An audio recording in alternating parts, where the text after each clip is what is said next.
Bonjour et bienvenue dans cette deuxième capsule du cours de virologie médicale. Alors, au programme de cette capsule, nous allons entamer le deuxième chapitre et commençons par les propriétés générales des virus.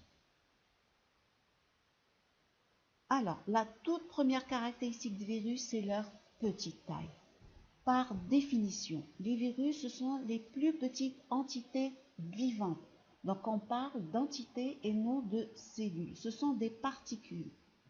Et à titre comparatif, prenons ce rectangle comme étant la taille d'une cellule eucaryote avec son noyau ici en noir. Alors cette cellule fait une taille de 10 000 nanomètres, c'est-à-dire 10 micromètres. Son noyau fait une taille de 2800 nanomètres, c'est-à-dire 2,8 micromètres. Une cellule prokaryote, ici en vert, telle que Escherichia coli, fait une taille de 2 micromètres, 2000 nanomètres. Les virus, quant à eux, ils sont encore beaucoup plus petits. Leur taille est de l'ordre du nanomètre et non du micromètre. Les virus ont une taille qui se situe entre 20 et 400 nanomètres. Et de ce fait, ils ne sont pas observables au microscope optique. Ils ne sont observables qu'au microscope électronique.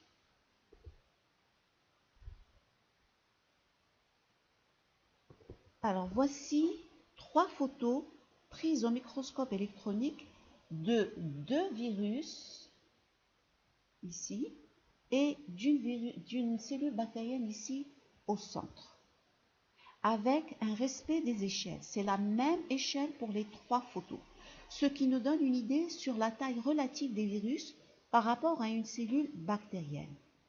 En haut, par exemple, il s'agit du virus de l'herpès, virus entouré ici en blanc d'une enveloppe.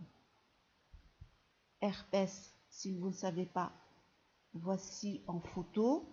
Herpès que l'on a tous un jour ou l'autre eu. En bas, il s'agit du rotavirus qui est un virus sans enveloppe. C'est le principal responsable des diarrhées chez les bébés. Et au sein même des virus, la taille varie en fonction de l'espèce. Donc voici quelques exemples seulement. Ici sur votre écran, il n'y a que quelques exemples. Alors le plus gros virus est le pox virus. C'est le virus responsable de la variole, dont on a déjà parlé dans la capsule précédente. Ici, vous avez le virus de la rage, le virus de la rougeole, dont nous sommes tous vaccinés. Vous avez le virus HIV, responsable du sida. Et ici, vous avez le SARS, le coronavirus, appelé ainsi car il a l'aspect d'un virus entouré d'une couronne, d'où le nom de coronavirus. Et ce long virus allongé, c'est le virus d'Ebola, qui sévit en Afrique et dont vous avez certainement entendu parler, virus extrêmement contagieux et mortel. Ensuite, ici, vous avez les plus petits virus, dont le papillomavirus, responsable du cancer du col de l'utérus. Et parmi également les plus petits virus, vous avez les différents virus responsables de l'hépatite C, virus de l'hépatite B, et le virus de l'hépatite A, il est encore plus petit. Et le plus petit virus, c'est le parvovirus, qui n'a que 20 nanomètres, à peine plus grand qu'une grosse molécule de protéines.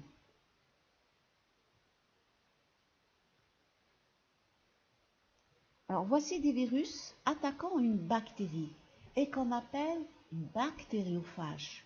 Ce sont des virus qui se nourrissent de bactéries. Et les bactériophages qui infectent les bactéries, ils sont retrouvés en abondance dans l'environnement, dont la taille est de 200 nanomètres. Alors ces bactériophages sont des outils prometteurs en matière de thérapie. Et là, je voudrais ouvrir une parenthèse pour vous parler de l'utilité de ces bactériophages en matière de thérapie.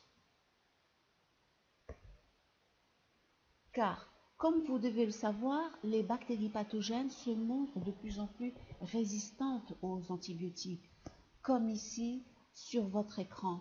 Voici 2 cultures de souches bactériennes ensemencées sur boîte de pétri de manière à avoir une nappe bactérienne après incubation.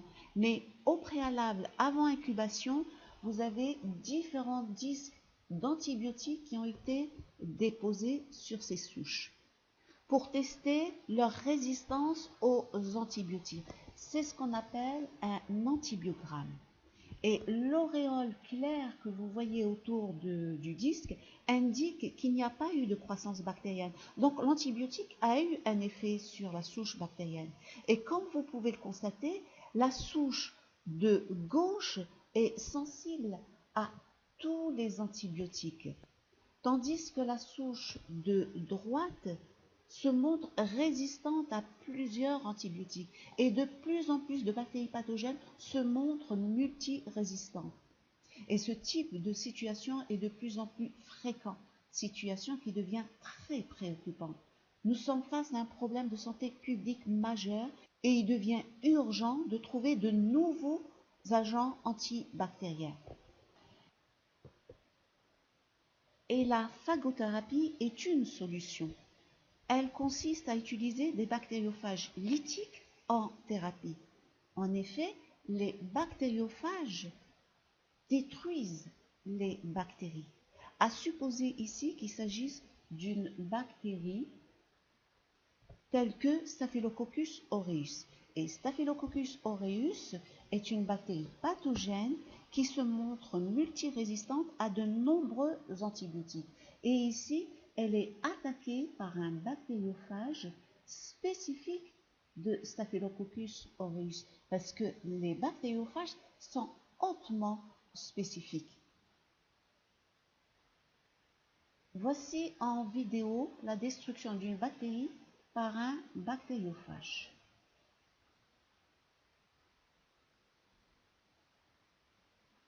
Alors, les bactériophages ont cet aspect, on en parlera par la suite. Il y a une tête, une queue et des fibres. Et c'est par l'intermédiaire de ces fibres qu'il va aller reconnaître la bactérie spécifiquement. Il injecte son génome à l'intérieur et à l'intérieur, tout de suite après, il y a décodage de son génome et vous avez ici la fabrication de toutes les particules virales. Il y a un assemblage des virus et ces virus vont pulvériser la bactérie. Il y a production en un nombre important de bactériophages. Et ces bactériophages sont d'autant plus intéressants qu'ils sont hautement spécifiques, comme je le disais. En effet, ce bactériophage qui a infecté Staphylococcus aureus, il n'est pas en mesure, par exemple, de détruire une autre espèce bactérienne telle que Escherichia coli. Donc, les bactériophages sont plus intéressants que les antibiotiques. Pourquoi? Parce que les antibiotiques détruisent les bactéries pathogènes, mais également les autres bactéries commensales du corps.